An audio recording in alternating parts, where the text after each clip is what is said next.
మనం చదువుకున్న వాక్య భాగము ఒక్కసారి మనం చూసుకుంటే మార్కు సువార్త 11వ అధ్యాయము 12 నుంచి 14 వచనములు ఈ విధంగా ఉన్నాయి. అక్కడ మనకి ఏమిటంటే ఒక అంజూరపు చెట్టు గురించి దేవుడు ఒక విషయాన్ని మనకి తెలియచేస్తున్నారు. ఆయన మనం ఒకటి గమనిస్తే ఇక్కడ రెండు విషయాలు. ఆయన మానవునిగా ఉండి ఆకలిగొన్నారనేది, రెండు ఆయన దేవునిగా ఉండి ఆ చెట్టుని శపించగానే అది ఎండిపోవడం అనేది మనం రెండు విషయాలు మనం ఇక్కడ గమనిస్తాం. నిజమే, ఆయన సంపూర్ణమైన మానవుడు, ఆయన సంపూర్ణమైన దేవుడు. ఆ విషయం మన అందరికీ తెలిసిన విషయమే. అయితే అక్కడికి వెళ్ళి ఆయన ఆకలి కొని ఆకులు గల ఒక అంజూరపు చెట్టును దూరం నుండి చూశాను అని అన్నారు. అలాగే దాని మీద ఏమైనాను దొరుకునేమో అని వచ్చాను. దాని యొద్దకు వచ్చి చూడగా ఆకులు తప్ప మరేమీ కనబడలేదు. ఎలాగనగా అది అంజూరపు అంజూరపు పండ్ల కాలము కాదు. అందుకు ఆయన ఇక మీదటి ఎన్నటికి నీ పండ్లు ఎవరునూ తినకుందురుగాక అని చెప్పాను. ఇక్కడ మీరందరూ గమనించవలసింది ముఖ్యంగా ఒక విషయం. ఇది ఆయన శిష్యులు వినిరి అన్నారు. ఈ వాక్యాన్ని దయచేసి గమనించండి. వినిరి, శిష్యులు వినిరి అనే ఆ విషయాన్ని మనం గమనించాలి. చివరిలో దాని యొక్క అర్థాన్ని నేను మీకు మళ్ళీ తెలియజేస్తాను. నిజమే ఆయన ఆకలిగొన్నారు అని అనుకుందాం మనం. ఆయన ఆకలిగొనంటే ఆయన దేవుడు, సంపూర్ణమైన దేవుడు. ఆయన ఆకలి తీర్చుకోలేడు ఆయన. కానీ కాదు, ఆయన యెరూషలేములోకి వెళ్ళే ముందు ఆ యెరూషలేమైతేలో విశ్వాసులు అనేది ఎవరు లేరు. యెరూషలేములోకి వెళ్ళే ముందు ఆ చెట్టు దగ్గరికి వచ్చి ఆయన శపించడం జరుగుతుంది. ఇక్కడ మనం గమనించవలసింది ఏంటంటే యెరూషలేముకి ఇంకా ఆయన వెళ్ళలేదు. వెళ్ళక ముందే ఆయన ఆ చెట్టుని చూసి ఆ చెట్టుని శపించడం జరుగుతుంది. ఇశ్రాయేలు జనాంగం గురించి కూడా ఆయనకి తెలుసు. ఇశ్రాయేలు ఎవరు కూడా అందులో ఫలాలు లేకుండా ఉన్నారు. కాబట్టి ఆ అంజూరపు చెట్టులో ఫలాలు లేవని చెప్పి ఆయన శపించడం అనేది జరుగుతుంది. ఈ శపించడం, ఈ అంజూరపు చెట్టు గురించి, ఈ శపించడం గురించి మనము తర్వాత ఒక విషయం మాట్లాడుకున్న తర్వాత మనం వివరణలోకి వెళ్దాం. లూకా సువార్త 13వ అధ్యాయము 6 నుంచి 9 వచనాలు నేను చదువుతాను, గమనించండి. లూకా సువార్త 13వ అధ్యాయము 6 నుంచి 9 వచనాలు. మరియు ఆయన వారితో ఒక ఉపమానం చెప్పాను. ఒక మనిషిని ద్రాక్ష తోటలో అంజూరపు చెట్టు ఒకటి నాటబడి ఉండెను. అతడు దాని పండ్లు వెతికి వచ్చినప్పుడు ఏమీ దొరకలేదు. గనుక అతడు 3 ఏండ్ల నుండి నేను ఈ అంజూరపు చెట్టును పండ్లు వెతకవచ్చుచున్నాను, కానీ ఏమీ దొరకలేదు. దీనిని నరికివేయము. దీని వలన ఈ భూమియు ఎలా వ్యర్థమైపోవాలని ద్రాక్ష తోటమాలితో చెప్పాను. అయితే వాడు, అయ్యా, నేను దాని చుట్టూ త్రవ్వి ఎరువు వేయి మట్టుకు ఈ సంవత్సరం కూడా ఉండనిమ్ము. అది ఫలించని సరి లేని ఏళ్ళ నరికివేయమని అతనితో చెప్పాను. ప్రియమైన దేవుని బిడ్డలారా, ఒక మనుషుడు ద్రాక్ష తోట నాటాడు. ఈ ద్రాక్ష తోట ఏంటంటే యెషయా అధ్యాయం 5లో మీకు వివరంగా తెలుస్తుంది. ద్రాక్ష తోట ఇశ్రాయేల్ గురించి మనకు తెలియజేస్తుంది. ఈ ద్రాక్ష తోటలో ఒక అంజూరపు చెట్టుని తీసుకొచ్చారు. ఈ అంజూరపు చెట్టుని 1 సంవత్సరం ఫలిస్తుందేమని చూశారు, ఫలించలేదు. 2వ సంవత్సరం ఫలములు ఇస్తుందేమని చూశారు, ఫలించలేదు, ఫలములు ఇవ్వలేదు. 3వ సంవత్సరం ఫలిస్తుందేమని చూశారు, ఫలములు ఇస్తుందేమని. 3వ సంవత్సరం కూడా చూశారు, ఫలములు లేవు. అయితే తోటమాలతో చెప్తున్నారు ఈ చెట్టుని నరికివేయమని. అయితే ఆ తోటమాల, అయ్యా, నాకు ఒక్క అవకాశం నాకు ఇవ్వండి. 1 సంవత్సరం నేను దాని చుట్టూ తవ్వి ఎరువు వేసి నేను పెంచుతాను. ఒకవేళ అది ఫలం ఇవ్వని ఎడల నరికివేయు, మీరు చెప్పినట్టు నరికివేయమని చెప్పి ఆయన ఒక అవకాశం అని అడుగుతున్నాడు. అయితే సరే, దేవుడు అవకాశం ఇచ్చాడు. ఎన్నాళ్ళు ఇచ్చాడు అంటే మీరు ఒకసారి గమనిస్తే 3 సంవత్సరాలు కాదు, 70 సంవత్సరాలు దేవుడు అవకాశం ఇచ్చాడు. 70 సంవత్సరాలు దేవుడు అవకాశం ఇచ్చాడు ఇశ్రాయేలు జనాంగానికి. క్రీస్తు శకము 70లో క్రీస్తు శకం 70లో టైటస్ అనే వ్యక్తి యెరూషలేము మొత్తం ఇశ్రాయేల్ దేశాన్ని నాశనం చేశాడు. 70 సంవత్సరాల్లో కూడా వాళ్ళు ఫలింపకపోయారు కాబట్టి నాశనం జరిగింది. అది విషయాన్ని మనకి దానియేలు 9వ అధ్యాయం 2వ వచనంలో మనకి స్పష్టంగా తెలియబడుతుంది. దానియేలు 9వ అధ్యాయము 2వ వచనం ఒకసారి చదవగలరు ఎవరైనా?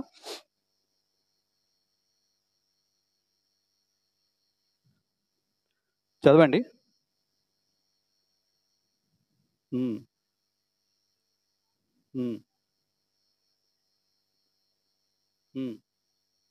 యెరూషలేము పాడుగా ఉండవలసిన 70 సంవత్సరాలు పూర్తి అవుతున్నది అని గ్రంథములో గ్రహించి తిని అని దానియేలు ద్వారా యోహాను ద్వారా ప్రవచనాలని ప్రవచించాడండి దేవుడు. ఎక్కువగా దానియేలు యోహాన్ వారితోనే ఎక్కువ దేవుడు ప్రవచనాలు మనకు తెలియచేశాడు. ఈ 70 సంవత్సరాలు మనం ఒక గమనిస్తే దేవుడు 70 సంవత్సరాల్లో ఆ ఇస్రాయేల్ దేశాన్ని నాశనం చేశారు. ఎందుకంటే వాళ్ళ ఫలాలు లేవు. ఒక సంవత్సరం కాదు, 70 సంవత్సరాలు దేవుడు ఎదురు చూశాడు, వాళ్ళ ఫలాలు లేవు. సుమారు 1850 సంవత్సరాలు, సుమారు 1850 సంవత్సరాలు వరల్డ్ మ్యాప్లో ఇజ్రాయెల్కి స్థానం లేదు. సుమారు 1850 సంవత్సరాల్లో ఇస్రాయేల్ దేశానికి స్థానం లేదు. అటువంటి కాలంలో మనం తెలుసుకుంటే, అటువంటి కాలంలో ఇశ్రాయేలు ప్రజలు ఏ విధంగా ఉన్నారంటే ఫలాలు లేని ప్రజల వలె, ఫలాలు లేని వాళ్ళ వలె ఉన్నారు. వాళ్ళకి విడుదల లేదు, వాళ్ళకి విడుదల లేదు. ఇశ్రాయేల్ దేశాలు మనం చూసుకుంటే, ఇశ్రాయేల్ ప్రజల్ని మనం చూసుకుంటే బబులోను కాలంలో మొట్టమొదటిసారిగా ఇశ్రాయేల్ని నెబుకద్నెజరు తీసుకొచ్చాడు. ఆ తరువాత సిద్కియా రాజు కాలంలో, తరువాత యెహోయాకీన్ కాలంలో కూడా పోయింది ఇశ్రాయేల్. వాళ్ళు కూడా అప్పుడు కూడా విడుదల కాలేదు వాళ్ళ కాలంలో. అలా ఇశ్రాయేల్ రాజ్యాన్ని పోగొట్టుకుంది. ఇశ్రాయేల్ మరల ఎప్పుడు చిగురించిందంటే ఐగుప్తులో నుండి వచ్చిన తర్వాత, బబులో నుండి వచ్చిన తర్వాత యేసు ప్రభువు వారు వచ్చే కాలంలో కొంచెం చిగురు పెట్టింది. అంటే వాళ్ళకి విడుదల కలిగింది. కానీ ఇది విడుదల అనేది ఎవరి దీంట్లో లేదు. యేసు ప్రభు కాలంలో కూడా విడుదల లేదు. యేసు ప్రభు గారు ఉండేటప్పుడు కూడా విడుదల లేదు ఇశ్రాయేల్ ప్రజలకి. మొదట కాలం మనము చూసుకుంటే రోమీలు ఇశ్రాయేల్ దీంట్లో ఉండేవారు. రోమీల అండర్లో ఉండేది ఇశ్రాయేల్ దేశం. తర్వాత యేసు తర్వాత బైసానియర్స్ అని వాళ్ళ చేతిలో, తర్వాత రిఫార్మ్డ్ రోమ్ ఎంపైర్ అని వారి చేతిలో, తర్వాత టర్కీ వారి చేతిలో. ఈ ఇశ్రాయేల్ దేశం ఆ విధముగా ఒకరి చేతిలో ఉందో తప్ప వారి జీతాన్ని వారి విడుదల తెచ్చుకోలేకపోయారు. ఎందుకంటే వాళ్ళలో ఫలాలు లేవు, ఫలించలేదు.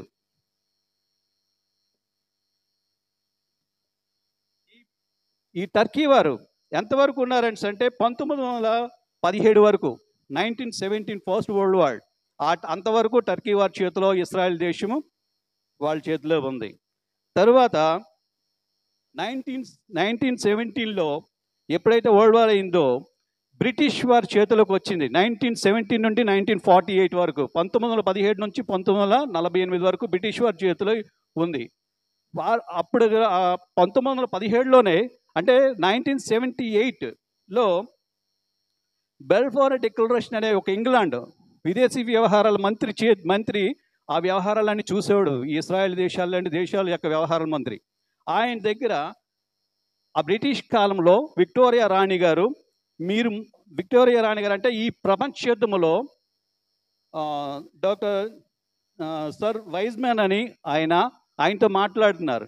ఆయన ఒక అణుబాంబును తయారు చేసి వీళ్ళకి బ్రిటిష్ వాళ్ళకి ఇవ్వడంలో వాళ్ళు విజయం పొందుకున్నారు. అప్పుడు ఆ విక్టోరియా రాణి ఏమంటుందంటే, మీరు మాకు సహాయం చేశారు, మీకు మేము ఏమి ఇవ్వగలము అని వారిని అడిగితే వైజ్మ్యాన్ అంటాడు, అమ్మా మా దేశం ఇప్పటి వరకు విడుదల పొందలేదు, మాకు ఒక స్వతంత్రాన్ని మాకు ఇవ్వండి అని ఇశ్రాయేల్ దేశాన్ని వేడుకుంటారు.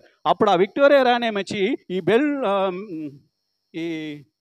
బెల్ఫోర్ అనే డిక్లరేషన్ ద్వారా తయారు చేసి వాళ్ళకు ఒక విడుదల తయారు చేస్తారు 1918లో. కానీ దీన్ని ఇంగ్లాండ్ దేశం వారు ఆపేస్తారు, ఇవ్వకుండా వాళ్ళకి ఏం చేస్తారంటే 3 భాగాలుగా చేస్తారు ఇశ్రాయేల్ దేశాన్ని. 2 భాగాలు అరేబియన్కి, ఒక భాగం ఇశ్రాయేల్కి కింద వించేస్తారు. అయితే ఇశ్రాయేల్కి ఏమంటారంటే మీరు ఎక్కడ ఏ దేశానికైనా వెళ్ళొచ్చు, ఏ దేశం వాళ్ళైనా మీ దేశానికి రావచ్చు అనే కండిషన్స్ పెట్టి పంపిస్తారు, ఉంచుతారు. కానీ అలాగా కొన్నాళ్ళు అయిన తర్వాత ఆఖరికి చివరగా 1948 మే 14ని ఇస్రాయేల్ దేశానికి స్వతంత్రం వచ్చింది. 1948 మే 14ని స్వతంత్రం వచ్చింది. ఆ రోజే వాళ్ళకి ఇండిపెండెన్స్ డే, వాళ్ళకి విడుదల ఆ రోజు కలిగింది. అయితే దీన్ని బట్టి చూసుకుంటే మనం ఈ విషయాల్ని మనం అన్నీ గమనించుకుంటే లూకా సువార్త 21వ అధ్యాయము 29 నుండి 30 వరకు మనం చూసుకుంటే నేను చదువుతాను. మరియు ఆయన వారితో ఈ ఉపమానం చెప్పాను. అంజూరపు వృక్షమును సమస్త వృక్షములను చూడిడి, అవి చిగురించుట చూచి వసంతకాలం అప్పుడే సమీపమాయనని మీ అంతటా మీరు తెలుసుకుందురని. 29 నుండి 29 చూద్దాం. తరువాత ఆ విషయాన్ని మీరు ఇక్కడ గమనించాలి ప్రియమైన దేవుని బిడ్డలారా. ఇక్కడ ఏంటంటే ఆయన ఏమన్నారు, అంజూరపు వృక్షమును సమస్త వృక్షములను. మీరు ఇక్కడ గమనించండి, ఇక్కడ అంజూరపు వృక్షం అంటే ఇశ్రాయేలు దేశాన్ని గురించి తెలియజేస్తుంది, సమస్త వృక్షములు అంటే మన అందరమును మిగిలిన దేశాల గురించి తెలియజేస్తుంది. అంటే అంజూరపు వృక్షము 70 సంవత్సరాలు ఎప్పుడైతే క్రీస్తు శకంలో అది నాశనం చేయబడిందో ఆ తర్వాత మళ్ళీ 1948లో వీళ్ళకు విడుదలను కలిగి చిగురించి పెట్టింది, అప్పుడు చిగురు వేసింది. అయితే దాంతోనే పాటు మిగిలిన సమస్త వృక్షములు అంటే మనం 1900 ఆ టైంలోనే 60 దేశాలు ఇండిపెండెన్స్ డే ఇచ్చారు. 60 దేశాలకు విడుదల కలిగింది. మొత్తం 60 దేశాలు, ఆ దేశంతో పాటు 60 దేశాలు అంటే అక్కడ చిగురించబడ్డాయి. అంజూరపు వృక్షమును సమస్త వృక్షములను చూడి అవి చిగురించి చూచి వసంతకాలం అప్పుడే సమీపం. ఆ 60 దేశాలు include India, Pakistan, Sri Lanka, Burma, మొత్తం మలేషియా, చాలా దేశాలు ఉన్నాయి. ఇవన్నీ కూడా ఇండిపెండెన్స్ అప్పుడే వచ్చాయి, స్వతంత్రం అనేది. మనం ఇక్కడ చూసుకుంటే ఈ సంగతులు దాంట్లో 31వ అధ్యాయంలో 31వ వచనం చూపిస్తాడు. అటువలే మీరు ఈ సంగతులు జరుగుడు చూచినప్పుడు దేవుని రాజ్యం సమీపమాయనని తెలుసుకొనిడి అని చెప్తున్నాడు 31వ వచనంలో. నిజమే, యెషయా 11:1 ఏముంటుందంటే యెషై మొద్దు నుండి చిగురు పుట్టును అంటున్నాడు. నిజమే, ఇశ్రాయేలు జనాంగం యేసు ప్రభు గారు ఎక్కడి నుంచి వచ్చారంటే దావీదు గోత్రం నుండి వచ్చారు. యెషయా వంశాలను చూసుకుంటే దావీదు గోత్రంలో చివరి వంశముల నుండి చిగురు పెట్టింది. ఆ చిగురు ఎవరంటే యేసు ప్రభు గారు. ఆ చిగురు యేసు ప్రభు గారు ఆయన ద్వారా వంశావళి ద్వారా మనకు తెలియజేస్తున్నారు. అది లేత కొమ్మ చిగురు అని అంటున్నారు. లేత కొమ్మ చిగురు పెడుతుందంట అంజూరపు చెట్టు. అయితే ఎందుకు ఇశ్రాయేలు దేశాన్ని దేవుడు నాశనం చేశాడు, మళ్ళీ రప్పిస్తున్నాడు అని మనం పరిశీలిస్తే, దేవుడు అబ్రహాముతో ఒక వాగ్దానం చేశాడు. ఏమిటి అంటే, నీవు నీ సంతతి అక్కడ నివసిస్తారు, అంటే ఇశ్రాయేలు యెరూషలేములో నీవు నీ సంతతి అక్కడ నివసిస్తారు అని చెప్పి ఒక వాగ్దానం చేశాడు దేవుడు. ఆ విధముగానే మనం చూసుకుంటే హోషేయ 9వ అధ్యాయం 10వ వచనంలో అరణ్యములో ద్రాక్ష పండ్లు దొరికినట్లు ఇశ్రాయేలు వారు నాకు దొరికిరి, చిగురు పెట్టు కాలమందు అంజూరపు చెట్టు మీద తొలిఫలము దొరికినట్లు మీ పితరులు నాకు దొరికిరి. ఇక్కడ నీతిమంతుల గురించి కూడా మనం తెలియజేస్తున్నారు. మనం అబ్రహాముకి చేసిన నిబంధన ప్రకారం, అబ్రహాం చేసిన వాగ్దానం ప్రకారంగా ఇశ్రాయేల్ దేశం గురించి, మీరు ఇశ్రాయేల్ దేశంలో యెరూషలేములో మీరు నివసిస్తారని, మీ సంతతి నివసిస్తుందని చెప్పిన వాగ్దానం గురించి మనం క్లియర్గా మనకి ఇక్కడికి అర్థమవుతుంది. ఇక్కడ ఏమిటంటే నీతిమంతుల గురించి చెప్తున్నాడు. నిజమే, నోహు కాలంలో భూమి అంతా మొత్తం చెడిపోయి ఉందట, అయినా సరే నోహు నీతిమంతులుగా లేరా అని దేవుడు చెప్తున్నాడు. అబ్రహాం నీతిమంతులు కాదా? ఇశ్రాయేల్ దేశంలో కూడా ఇశ్రాయేల్ దేశం నాశనమైన మళ్ళీ నేను మిమ్మల్ని రప్పిస్తానని చెప్తున్నాడు. ఇక్కడ ఆ లేత కొమ్మ చిగురించడం అనేది.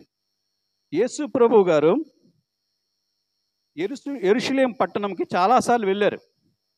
కానీ అక్కడ వెళ్ళి ఆయన ఉన్న పనులు ఉదయం నుండి సాయంత్రం వరకు చేసుకొచ్చారే తప్ప ఎక్కడో కూడా పడుకోవడం అని, నిద్రించడం అనేది ఎక్కడా లేదు యెరూషలేంలో. ఎందుకంటే ఆయన రాజు, ఆయన రాజు కాబట్టి ఆయన చేయవలసిన పనులే చేస్తున్నారు.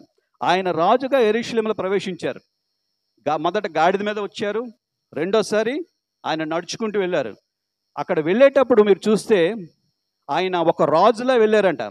ఒక రాజు ఏ విధంగా వెళ్తారో ఆ కళ, రాజు యొక్క కళతో రాజులా వెళ్ళారట లోపలికి. అక్కడ ఉన్న శిష్యులు కూడా ఆశ్చర్యపోయారట. ఏంటి, ప్రజలు కూడా ఆశ్చర్యపోయారట. ఒక హుందాగా ఒక రాజు వలె ఆయన లోపలికి వెళ్ళి అక్కడికి వెళ్ళి తన ఆలయాన్ని అంతటినీ వాళ్ళందరినీ చెదరగొట్టి ఒక కొరడా పట్టుకొని వాళ్ళు జులిపించి చెదరగొట్టారట. ఆ ఆలయాన్ని అంతటినీ చూసుకున్నారు. నిజమే, ఆయన రాజు, కాబోయే రాజు. నా ప్యాలెస్ ఎలా ఉంది, నా ఆలయం ఎలా ఉంది, నా పరిశుద్ధ ఆలయం ఎలా ఉందని అతను ఎప్పుడు చూడలేదా? కానీ అది కాదు, అతను ఆలయాన్ని చూసుకున్నారు. ఇది నా ఆలయం, రేపొద్దున నేను రాజునైతేనేది ఇదే పరిశుద్ధ ఆలయం నాది అనుకొని చెప్పి ఒక రాజు వలె ఆయన వచ్చారు.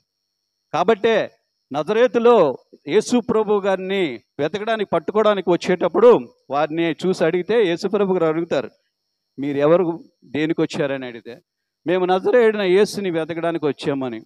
అంటే ఆయన ఏమన్నారు తెలుసా అండి, నేనే, ఐయామ్, ఒక రాజు కాబట్టి నేనే అని ధైర్యంగా చెప్పగలిగారు ఆయన.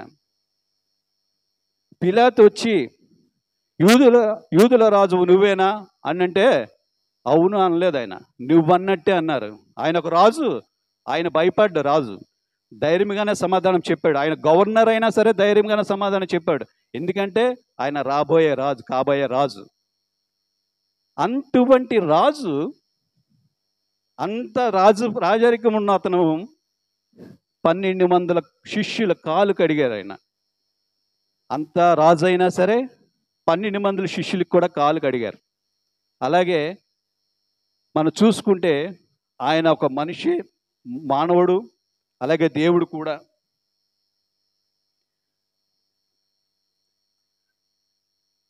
ఆ సిలువలో ఆయన మోయలేక పడిపోతున్నప్పుడు అక్కడ ఉన్న ప్రజలందరూ ఏడుస్తుంటే ఒక రాజు ఏమంటున్నాడంటే, అమ్మ నా కొరకు ఏడకండి, మీ కొరకు మీ పిల్లల కొరకు ఏడమని చెప్తున్నారు. అలాగే ఆయన సిలువ మీద పెట్టి ఇద్దరు దొంగలను అటు ఇటు పెట్టి వస్త్రములు పంచుకుంటుంటే, తండ్రి వీరేం చేయుచున్నారో వీరు ఎరుగరు గనక వీరిని క్షమించమని అడుగుతున్నాడు. ఇటువంటి రాజు, ఇటువంటి దేవుడు ఆకలి కొనడం ఏంటి, శపించడం ఏంటి?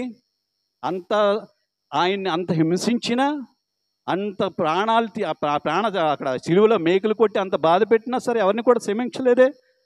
దాహం వేస్తుందని అంటే చేదు చెరకిచ్చేటప్పుడు ఊసారు, కానీ అప్పుడు కూడా అది బయటికి పంపించేశారే తప్ప ఎవరిని కూడా ఒకటి దూషించలేదే. సమర స్త్రీ దగ్గరికి వెళ్ళి దాహం వేస్తున్నప్పుడు దాహం అడిగారు, ఆయన అప్పుడు మానవుడుగా ఉన్నాడే. అది ఆత్మల దాహం కోసం, ఆ దాహం తీర్చుకోవడానికి అక్కడికి వెళ్ళారు. ఇక్కడ దేనికి ఆకలి కొన్నారు అంటే ఆత్మఫలాలు ఎక్కడ లేవు. ఇశ్రాయేల్ దేశంలో ఎక్కడ కూడా ఆత్మఫలాలు లేవు అక్కడ. అందుకనే ఆయన ఆకలి కొన్నాడు. ప్రియమైన దేవుని బిడ్డలారా, అలాంటి అంజూరపు చెట్టు గురించి చూసి ఆయన ఆకలి కొని శపించడం అనేది మనం దాని గురించి పూర్తిగా మనం అర్థం చేసుకోవాలి. అయితే ఈ మొదటి వాక్యాన్ని గురించి వద్దాం, అంజూరపు చెట్టు గురించి వద్దాం. అంజూరపు చెట్టు గురించి మనం తెలుసుకుంటే వాటి యొక్క లక్షణాల గురించి కూడా మనం తెలుసుకోవాలి. అంజూరపు చెట్టు యొక్క లక్షణాలు: 15 అడుగుల నుండి 25 అడుగుల ఎత్తు వరకు అది పెరుగుతుంది. అలాగే అది విశాలత కూడా సుమారు 25 అడుగుల వరకు విశాలత కూడా ఇస్తుంది ఆ చెట్టు. ఇది ఎక్కువగా పాలస్తీనా దేశంలోనే ఎక్కువగా వేస్తారు, నాటుతుంటారు. యూదులైతే వాళ్ళకి ఒక సెంటిమెంట్, యూదులు ఏంటంటే అంజూరపు చెట్లు అంటే సామెతలు 27:18 అంటే అంజూరపు చెట్లు పెంచివాడు దాని ఫలములు తినును అని. అందుకనే ఈ యూదులు ఏంటంటే ఆ విశాలత గల చెట్టుని, అంజూరపు చెట్టుని యూదులు ఇంటి దగ్గర ప్రతి ఇంట్లో నాటుకుంటారు, ప్రతి ఇంట్లో వేసుకుంటారు. వాళ్ళకి ఒక సెంటిమెంట్లు, యూదులలోనే ఎక్కువ సెంటిమెంట్లు. ఆ విషయాలు మనం తర్వాత మాట్లాడుకుందాం. అయితే దీని ఆకులు చాలా వెడల్పుగా ఉంటాయి. అందుకే యేసుప్రభు గారు ఆ దూరం నుండి ఆ చెట్టు చూడగానే ఆకులు కనిపించాయి కానీ పళ్ళు కనిపించవు. ఈ పళ్ళు యొక్క నైవేద్యం ఏంటంటే ఆకులు కింద భాగంలో ఉంటాయి, బయటికి పళ్ళు కనబడవు. చెట్టు అంతా ఆకులు కనిపిస్తాయి, మన దగ్గర నుండి వెళ్ళి చూస్తేనే తప్ప ఆ పండ్లు కనిపించవు. యేసుప్రభు గారు కూడా దూరం నుండి పచ్చని చెట్టు చూస్తున్నారు, అది పచ్చగా ఉంది, అందుకని అక్కడికి వెళ్ళారు. రెండవది చూస్తే మనం దీంట్లో మొదటి పంట పండేటప్పుడు ఈ ఆకులు ఉండవు ఆ చెట్టుకి, అంజూరపు చెట్టుకి. మొదట పంట పండేటప్పుడు ఆకులు ఉండవు, కేవలం పళ్ళు మాత్రమే, కాయలు పళ్ళు అవుతాయి. రెండవ పంట చూసుకుంటే ఆకులు ఉంటాయి, దాంతోపాటు పళ్ళు వస్తాయి. అది వసంతకాలం అని చెప్పుకుంటారు దాని గురించి. ఇక్కడ మనం గమనిస్తే మొదటి పంట అది పండించేటప్పుడు ఆకులు లేకుండా ఆ పళ్ళంట మెత్తగా ఉంటాయట, ఆ గుజ్జులా ఉంటాయట. అవి ఈ వ్యాపారస్తులు వ్యాపారం అమ్ముకునే వాళ్ళకి అది ఎక్కువగా వ్యాపారం జరగదు. రెండో పంటలో మంచి ఫలాలు ఇస్తుందట, అవంట వ్యాపారస్తులకి చాలా బాగా ఉపయోగపడతాయట, వాళ్ళు చాలా బాగా వ్యాపారం కూడా చేసుకుంటారట అందులోని. రెండో పంట గురించి. అయితే దీని యొక్క లక్షణాల గురించి మనం ఒకసారి మళ్ళీ తెలుసుకుందాం. ఏంటంటే ఈ అంజూరపు చెట్టు కింద ఉంటే భయం ఉండదట. అంజూరపు చెట్టు కింద నిర్భయముగా ఉండొచ్చట. దేవుని వాక్యం మనకు సెలవిస్తుంది. మొదటి రాజులు 4:25 ఎవరు చదవక్కర్లేదు. మొదటి రాజులు 4:25లోను మేకా 4:4లోను కూడా మనకు చెప్తున్నాడు. అంజూరపు చెట్టట నిర్భయముగా అంజూరపు చెట్టులో మనం ఉండొచ్చంట. అలాగే ఇంకొక లక్షణం కూడా ఉంది. ఈ అంజూరపు చెట్టు యొక్క గాలి, ఆ వాతావరణం అంతా కూడా ఒక ఆనందంగా ఉంటుందట. చాలా అక్కడ విశాలంగా ఉండి చాలా చల్లగా ఆనందంగా ఉంటుందట. అయితే అక్కడ కూడా పడుకొని సాధించుకునే వాళ్ళు కూడా ఉన్నారన్న. అది కాకుండా ఒక గర్భిణీ స్త్రీలను తీసుకెళ్ళి ఆ చెట్టు కింద పడుకుని పెడతారట. ఒక గర్భిణీ స్త్రీలను తీసుకెళ్ళి చెట్టు కింద పడుకుని పెడతారట. ఎందుకు అంటే ఆ గర్భిణీ స్త్రీ పడుకుంటే ఆ చెట్టు యొక్క ఆ గాలి వాతావరణం అంతా ఆ శిశువుకట ఆరోగ్యాన్ని ఇస్తుందట. అటువంటి చెట్టు కింద కూడా గర్భిణీ స్త్రీలను పడుకుంటారట. దానికి అదొకటి ఉంది. అందుకే మనం ఒకటి గమనించుకుంటే ఒక విషయాన్ని, దాన్ని కూడా దేవుడు మనకు స్పష్టత ఇచ్చాడు. యోహాను సువార్త 1వ అధ్యాయము 48వ వచనం ఒకసారి చదవరా. యోహాను సువార్త 1వ అధ్యాయం 48.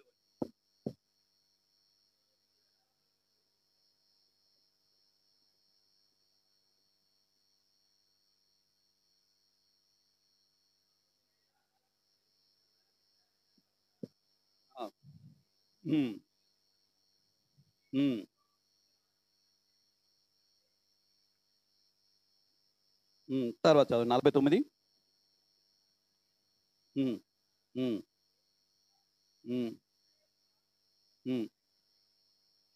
చూసారా? చాలండి.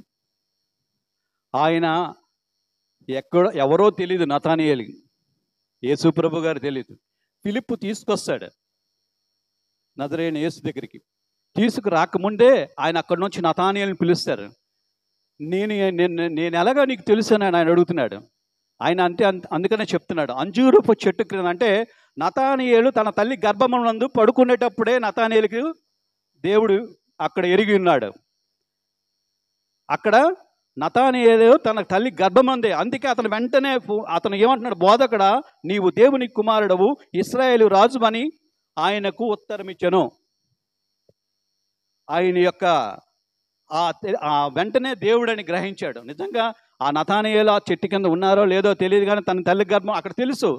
తల్లి గర్భంలో ఉండేటప్పుడు ఆ చెట్టు కింద పడుకుని పెట్టడం అది ఆరోగ్యాన్ని ఇస్తుందని చెప్పేసి ఇవన్నీ తెలిసి అవి కూడా గ్రహించాడు. అందుకే దావీదు కూడా ఒక మాట అంటాడు 139వ కీర్తన 16లో, నేను పిండమునై ఉండగా నీ కన్నులు నన్ను చూచెను అని చెప్తాడు. అక్కడ అర్థం, నేను పిండమునై ఉండగా నీ కన్నులు నన్ను చూచెను అని చెప్తున్నాడు అక్కడ. ఇక్కడ దావీదుకు ఇక్కడ మన నతానియేలు కూడా తన తల్లి గర్భములోనే దేవుడు కనుగొన్నాడు, చూశాడు. కాబట్టి నతానియేలు అని పిలిచాడు అక్కడ. ఈ చెట్టు యొక్క ఇంకొక లక్షణం ఏంటంటే రక్తాన్ని శుద్ధి చేసే గుణం అంట. ఆ పండుతో వైద్యం కూడా చేస్తారు చాలామంది. అది ఏంటంటే రాజైన హిజ్కియాకి వీపు మీద ఒక పుండు పుడుతుంది. దాన్ని అది మాన్పించడానికి ఎంతమందినో వైద్యులు తీసుకొస్తారు, ఎంతమందో వైద్యం చేస్తారు, కానీ ఆ పుండు అనేది మారిపోదు. అయితే యెషయాకి దేవుడు ఒక మాట చెప్తాడు, నువ్వు వెళ్ళి హిజ్కియా దగ్గరికి వెళ్ళి అంజూరపు పండు తీసుకొని గుజ్జు పట్టుకొని వెళ్ళి హిజ్కియా దగ్గర పెట్టు అని చెప్పి ఆ యెషయాని పంపిస్తాడు. అప్పుడు మనం చూసుకుంటే 2వ రాజుల గ్రంథము 20 అధ్యాయం 7వ వచనంలో యెషయా అంజూరు పండ్ల ముద్ద తెప్పించమని చెప్పగా వారు దాన్ని తెచ్చి కురుపు మీద వేసిన తర్వాత అతడు బాగుపడెను. ఈ అంజూరపు చెట్టు యొక్క పండు యొక్క లక్షణము ఇదొకటి. మనం చూసుకుంటే ఆ హిజ్కియా ఆ ఆ పుండు అంటే అది వీపు మీద రాజపుండు అనేవారంట. రాజపుండు, ఇప్పుడు దాన్ని ఏదో క్యాన్సర్ ఏదని అంటారు అని కూడా మనం అనుకోవచ్చు. అంతేకాదండి, ఇంకో విషయం కూడా మనం ప్రత్యేకమైన అంజూరపు చెట్టు గురించి మనం మాట్లాడాలి. అంజూరపు చెట్టు గురించి ఒకసారి న్యాయాధిపతుల గ్రంథము 9వ అధ్యాయము 10-11. న్యాయాధిపతుల గ్రంథము 9వ అధ్యాయము 10-11 వచనాలు ఎవరైనా చదువుతారా? న్యాయాధిపతుల గ్రంథము 9వ అధ్యాయము 10-11 వచనాలు. అప్పుడు చెట్లు చెట్టు అన్నారా చెట్లు అన్నారా అమ్మా? నీవు వచ్చి మమ్ముని ఏలుమని అంజూరపు చెట్టును అడుగుగా అంజూరపు చెట్టు చెట్ల మీద రాజునయుండి ఇటు అటు ఊగుటకు నా మాధుర్యమును నా మంచి ఫలములను నే ఇయ్యక మానుదునా వాటిదా నేను. చూసారా, ఒక అంజూరపు చెట్టు దగ్గరికి మిగిలిన చెట్లు, ఒలివ చెట్లు ఏంటి, ఇంకే అక్కడ చెట్లు ఉన్నాయి చూసారు. మన ఆదికాండంలో మనం చూసుకుంటే జీవ ఫల వృక్షాలు ఒకటిను, ఆ తర్వాత ఏమొచ్చి మంచి చెట్లు ఇచ్చే రెండో ఫలము, మూడోది అంజూరపు చెట్టు గురించి ఆదికాండంలో మాట్లాడతారు. ఆదికాండంలో ఏంటంటే ఆ పాపం చేసేటప్పుడు వాళ్ళు దిగంబరులుగా ఉండేటప్పుడు ఆదామవ్వలు అంజూరపు చెట్ల యొక్క ఆకులను కచ్చడములుగా చేసి కట్టుకునేటప్పుడు అది కూడా మనకు అక్కడ మనం తెలియజేస్తారు. అలాగే ఒలివ చెట్ల గురించి, ద్రాక్ష చెట్ల గురించి, రకరకాల చెట్ల గురించి ఉన్నాయి. ఈ చెట్లు అన్నీ కలిపి చెట్లన్నీ అంజూరపు చెట్టు దగ్గరికి వచ్చి అడుగుతున్నాయంట.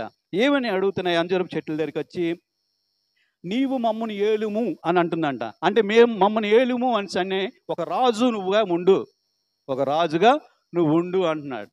అప్పుడు ఆమె ఆ చెట్టు ఏమంటుందంటే చెట్ల మీద రాజునై ఉండి ఇటు అటు ఊగుటకు నా మాధుర్యమును నా మంచి ఫలము నేను ఇయ్యక మానుదునా అంటున్నాడు. అక్కడ ఏమంటున్నాడంటే దేవుడిని మహింపరుస్తుంది. అక్కడ రాజు ఎవరు? దేవుడు, నేను కాదు. రాజు ఎవరు? యేసు, ఆయన రాజు. నేను కేవలం పరిచర్య చేసేవాళ్ళని, నేను మాత్రం పరిచయం చేయడానికే, నా యొక్క మాధుర్యమని నా యొక్క ఫలములను పంచడానికి మీ అందరికీ, అంతే తప్ప నేను రాజు వలె ఇటోడు తిరిగి నేనుండేది కాదు. రాజు వేరు, అది రాజు, ఆయన రాజు కావాలని కోరుకునే వాళ్ళు రాజు వేరేగా ఉన్నారు. మనం రాజులు ఎంచుకోవడం అని కాదు. అక్కడ ఏముందని అంటే అక్కడ ఇటు అటు ఊగుటు అని అన్నారు. మనం ఒక విషయాన్ని మనం గమనిద్దాం. పరలోకంలో అదే దేవుడు ఒక సభ ఏర్పాటు చేశారు. ఆ సభలో దేవదూతలు అలా వచ్చారట, దేవుడు కూడా కూర్చున్నారంట. కూర్చునే సభలో ఉంటే ఒక వ్యక్తి అలాగ వెళ్తున్నారంట. వెళ్తుంటే దేవుడు అడిగారట, మీరెవరు అని. ఆయన చెప్పాడంట, భూమి మీద అటు ఇటు తిరుగుతున్నవాడను అన్నాడంట. అంటే మనకు అర్థమైందా? అటు ఇటు తిరుగుతున్నవారు అంటే ఎవరు? సాతాను. ఇక్కడ ఈమె అంజూరపు చెట్టు ఏం చెప్తుంది? అటు ఇటు ఊగుదునా అని చెప్తుంది. ఒక సాతాను గురించి వివరముగా అంజూరపు చెట్టు, ఒక చెట్టు మాట్లాడుతుంది. మనకు కావాల్సింది ఏంటంటే దేవుడు కోరుకునేది కూడా అదే. మనకి కావాల్సింది పరిచర్య. మనం ఫలాలు పొందాలి. ఆయన కోరుకునేది అదే. ఏమంటుంది? చెట్ల మీద రాజునై ఉండి ఇటు అటు ఊగుటుకు నా మాధుర్యమును నా మంచి ఫలమును నేను ఇయ్యక మానుదునా అంటుంది. ఈ అంజూరపు చెట్టు యొక్క అర్థం కూడా మనము వాటి యొక్క ఫలాలని, వాటి యొక్క గుణాలని, మాధుర్యాన్ని మనం తెలుసుకోవాలి.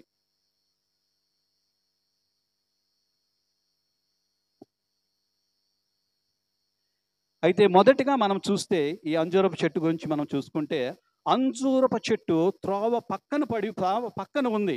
ఎక్కడుందండి? త్రోవ పక్కన ఉంది. దేవుడు ఏమంటాడు? నేనే మార్గమును సత్యమును జీవమును అయిన దేవుడు. మార్గము మధ్యలో కాదు, మార్గము అవతల పక్కన ఉంది. ఒకటి సూచిస్తుంది అది. రెండోది, అది ఆ చెట్టు ఆకలి తీర్చేదిగా లేదు, ఫలాలు లేవు. చెట్లు వెతికారు, అందులో పళ్ళు ఏమైనా ఉన్నాయేమని చూశారు, కానీ ఫలాలు లేదు. మూడోది ఫలములు లేవు.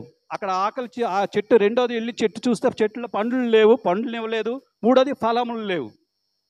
దేవుడు అంజూరపు చెట్టును చక్కగా ఉంచాడు.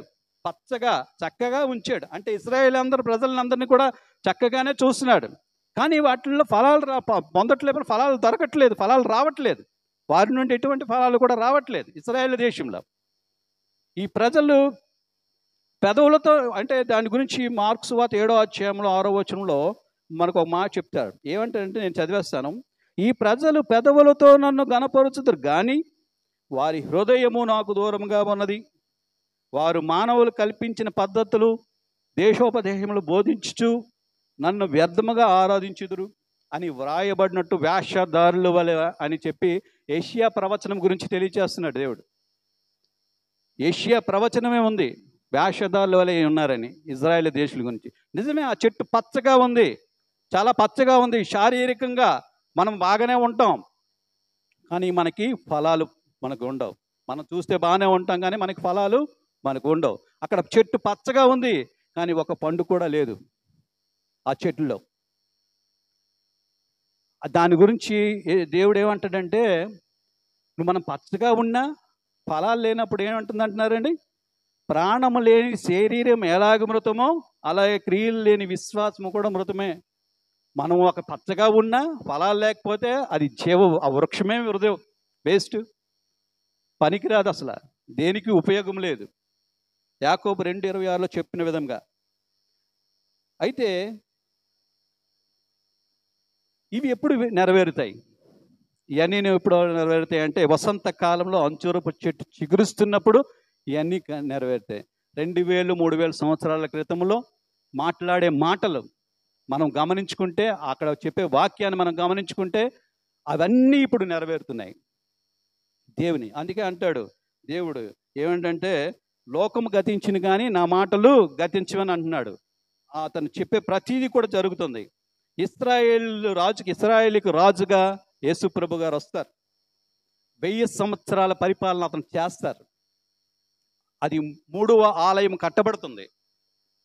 మనము మత్తయి 24:15 అధ్యాయంలో 15వ వచనంలో చూస్తే అక్కడ పరిశుద్ధ స్థలము అంటే, పరిశుద్ధ స్థలము ఏర్పడుతుంది. పరిశుద్ధ స్థలము అంటే దేవాలయము. దేవాలయము అక్కడ ఏర్పడుతుంది. అక్కడ ఒక రాజు ముందుగా రావాలంటే ఒక దేశం ఏర్పడాలి. ఆ దేశం ఏర్పడాలంటే దేశానికి రాజు కావాలి. రాజు కావాలంటే ఆ దేశానికి క్యాపిటల్ కావాలి, రాజధాని కావాలి. రాజధాని కావాలంటే అక్కడ రాజు యొక్క సింహాసనం ఉండాలి, ఇల్లు. ఈ 3 జరగాలి. ఈ 3 జరగాలంటే తప్పకుండా జరుగుతుంది. ఎందుకంటే దేవుడు అనుకునే తప్పకుండా చేస్తాడు. ఆయన ప్రవచనాలు ఏవైనా సరే ఏ విధంగా మాట్లాడారో, దానియేలు ద్వారా, యోహాను ద్వారా ప్రవచించారో, ప్రకటన గ్రంథంలో మనం చూసుకుంటే అన్నీ జరుగుతాయి, ప్రతిదీ జరుగుతాయి. ఆయనే కింగ్, ఆయనే రాజు, రాజుగానే వస్తారు ఆయన మనకి. అందులో యెరూషలేము గురించి మనం ఒకసారి గమనించాం. ఎప్పుడైతే 1948వ సంవత్సరం మే 14న ఈ ఇజ్రాయెల్ దేశాన్ని ఏర్పాటు చేశారో, స్వతంత్రాన్ని ఇచ్చారో, అక్కడ నుండి మళ్ళీ 70 సంవత్సరాలు మనం చూసుకుంటే 2018వ సంవత్సరంలో ఈ డొనాల్డ్ ట్రంప్ గారు, అమెరికా అధ్యక్షులు, ఈ యెరూషలేముకి ఇజ్రాయెల్ దేశానికి యెరూషలేము రాజధానిగా ప్రకటించారు. దానికి ముందు ఏంటంటే టెల్ అవీవ్ అనే ఒక రాజధాని ఉండేది, ఇప్పటికీ ఉంది. అందులోని నుండి ఇంకా పూర్తిగా ఈ యెరూషలేములోకి, ఈ రాజధానిలోనికి కొన్ని షిఫ్ట్ అవ్వలేదు. అవి అవుతాయి. యెరూషలేము నిలబడుతుంది. యెరూషలేము శాశ్వత రాజధానిగా వస్తుంది. దేవుడు రాకడ దినాలు ఇవన్నీ మనకు సూచిస్తున్నాయి. ఈ 2018లో 70 సంవత్సరాలు మళ్ళీ తర్వాత చిగురించింది. ఇవన్నీ కూడా మనకన్నీ కూడా ఒక సాదృశ్యంగా మనకు దేవుడు తెలియజేస్తున్నాడు.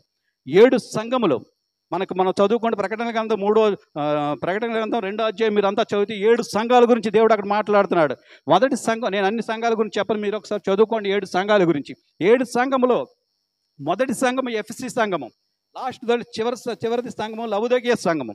ఈ సంఘములో ఏమంటారంటే, మొదటి సంఘముల గురించి మాట్లాడితే 7 దీపపు స్తంభముల మధ్య సంచరించువాడు చెప్పు సంగతులు ఏమనగా అంటున్నాడు ఆయన, ఈ ఎఫెసీ సంఘము. కానీ ఇక్కడ మన లవొదికయ సంఘము ఇప్పుడు ఎక్కడున్నాం? మనం చిగురిస్తున్నాం, వసంతకాలంలో ఉన్నాం. వసంతకాలంలో అంటే యేసు ప్రభు గారు ఎక్కడున్నారు? ద్వారము దగ్గర నేను నిలిచి ఉందని అంటున్నారు. రాజ్యము సమీపిస్తుంది, ద్వారము దగ్గర నేను నిలిచి ఉందని చెప్తున్నారు వసంతకాలం. ఈ వసంతకాలంలో ఈ సంఘం గురించి మనం తెలుసుకుంటే, లవోదిక సంఘం గురించి మనం తెలుసుకుంటే, అక్కడ చెప్తుంటే దేవుడు ఏం చెప్తున్నాడంటే, ప్రకటన గ్రంథం 3:20 ఇదిగో నేను తలుపు వద్ద నిలుచుండి తట్టుచున్నాను, ఎవడైనాను నా స్వరం విని తలుపు తీసిన ఎడల నేను అతని యొద్దకు వచ్చి అతనితో నేనును నాతో కూడా అతడును భోజనము చేయుదుము. ఈ చిగురు పెట్టింది, వసంతకాలం వచ్చింది. ఇక సూచిక అనేది మనకు తెలియజేస్తుంది. 60 దేశాలు స్వతంత్రాన్ని పొందుకున్నాయి ఈ ఇశ్రాయేల్ దేశంతో పాటు. అలాగే మనం కూడా ఈ ఇశ్రాయేల్ దేశానికి మళ్ళీ 70 సంవత్సరాలకి మళ్ళీ యెరూషలేము రాజధానిగా ప్రకటించబడింది.